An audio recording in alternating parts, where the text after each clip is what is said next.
મારે બાપા અને સુરાપાએ જવું છે. તમે જોયા છે એમને? મેં તારા ભાઈબંધને જોયા છે. હું તને એમની પાસે લઈ જઈશ. તું રડીશ નહીં. મને અત્યારે જ લઈ જાઓ. હા, અત્યારે જ લઈ જઈશ. પરંતુ એ પહેલા તારે મારું એક કામ કરવું પડશે. કેવું કામ? તારા ભાઈબંધ રિસાઈ ગયા છે. તેમણે કૃષ્ણ પદ છોડી દીધું છે અને હવે તારે એમને મનાવવાના છે. કૃષ્ણ પદ એટલે હું? શ્રી કૃષ્ણ જ આ સંસારના પાલનહાર છે, સર્વે સર્વા છે. એટલે આ સંસારના દરેક કાર્ય શ્રી કૃષ્ણને આધીન છે. શ્રી કૃષ્ણની ઈચ્છા એ જ આ સંસારની ઈચ્છા છે. એટલે આ સંસારની સમસ્ત ગતિ શ્રી કૃષ્ણના આધારે છે. પરંતુ શ્રી કૃષ્ણએ હવે આ સંસાર પરથી પોતાની દ્રષ્ટિ હટાવી લીધી છે અને શ્રી કૃષ્ણની દ્રષ્ટિ વિના આ સૃષ્ટિ શક્ય નથી. પણ ભાઈબંધ આવું કેમ કરે છે? કારણ કે શ્રી કૃષ્ણ પોતાના ભક્તોને ખૂબ જ પ્રેમ કરે છે અને તેમના ભક્તોની પીડા તેમને વ્યથિત કરી મૂકે છે. અને એટલે જ તેઓ આ સંસારથી ક્યાંક દૂર ચાલ્યા ગયા છે. એટલે ભાઈબંધ ક્યારેય પાછા નહીં આવે? આવે ને, જો કોઈ લાવી શકે તો આવે, પણ એમને મનાવવા પડે. તો તમે એમને મનાવો ને. ગોરા, સમસ્ત સંસારમાં અને બ્રહ્માંડમાં માત્ર એક જ વ્યક્તિ છે જે શ્રી કૃષ્ણને મનાવી શકે છે અને એ છે તું. હા, તું. ભાઈબંધ છે ને તારા, તો તારું કયું નહીં માને? માનશે જ ને.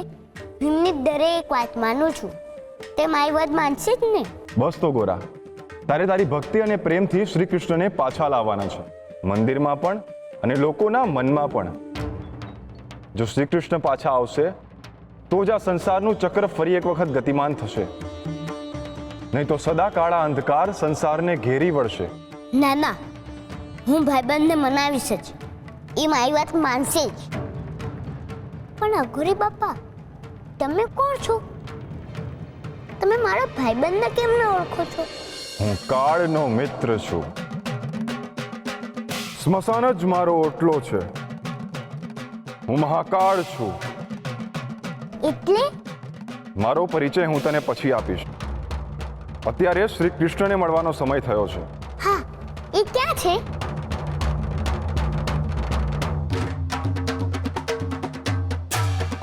લે.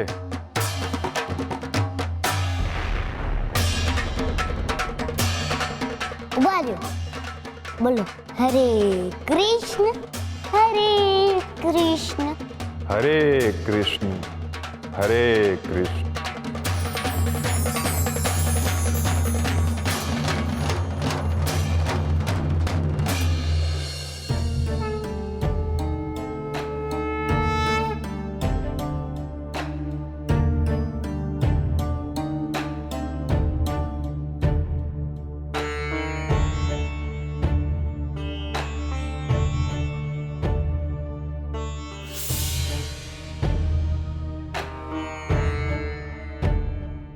અઘોરી બાપા, ક્યાં છો તમે?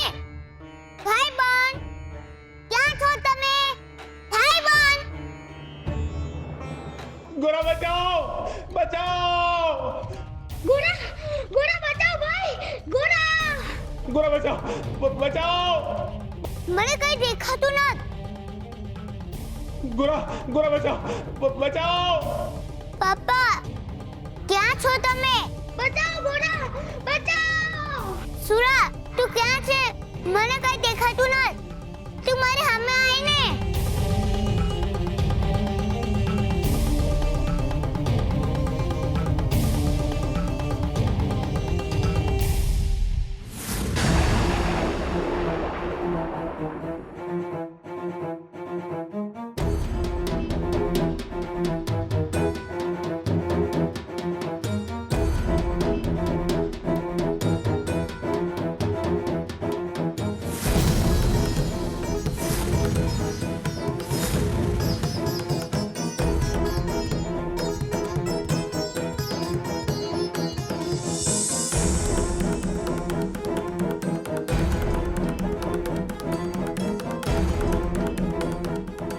તો ભાઈબંધની વાંસળી છે. ભાઈબંધ! ઓ ભાઈબંધ! ક્યાં છો તમે? ભાઈબંધ!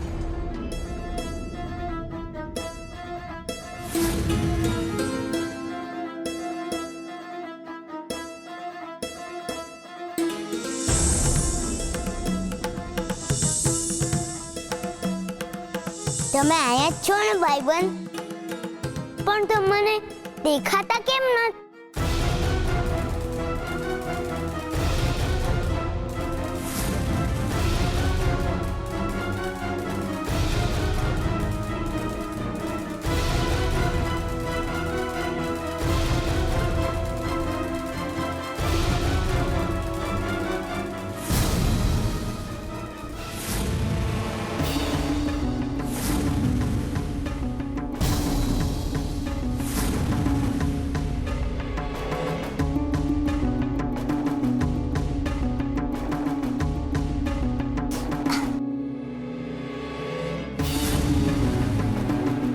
ભાઈબંધ, આ હંધોએ શું થાય છે? ભાઈબંધ, તમે કેમ કઈ બોલતા નથી? પેલા ઘોરી બાપા કહેતા હતા કે તમે રિસાઈ ગયા છો. તમે કોનાથી રિસાયા છો?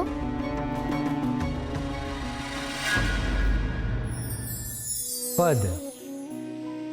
આ સંસારમાં મનુષ્ય કોઈનું પણ મૂલ્ય એની પ્રતિષ્ઠા અને પદને આધારે કરે છે, અને મનુષ્યની પ્રતિષ્ઠા એના પદને આધારે નક્કી કરવામાં આવે છે, અને મનુષ્યને પદ આપવામાં આવે છે એની બુદ્ધિ, એની આવડત, એનું જ્ઞાન અને એના કૌશલ્યના આધારે. પરંતુ ઘણીવાર મનુષ્ય પદ ઉપર બેઠા પછી એની દ્રષ્ટિથી વિમુખ થઈ જાય છે, અને એટલે જ એ પોતાના પદ કરતાં પોતાને વધારે ઉચ્ચ માને છે, અને ત્યારે સમય જ એની પાસેથી એનું પદ છીનવી લે છે. તો ઘણીવાર મનુષ્ય પોતાના પદને પૂરતો ન્યાય આપતો હોય, પરંતુ સામે પક્ષેથી એના પદનું યોગ્ય સન્માન ના જળવાતું હોય, એના પદને યોગ્ય માન ના મળતું હોય.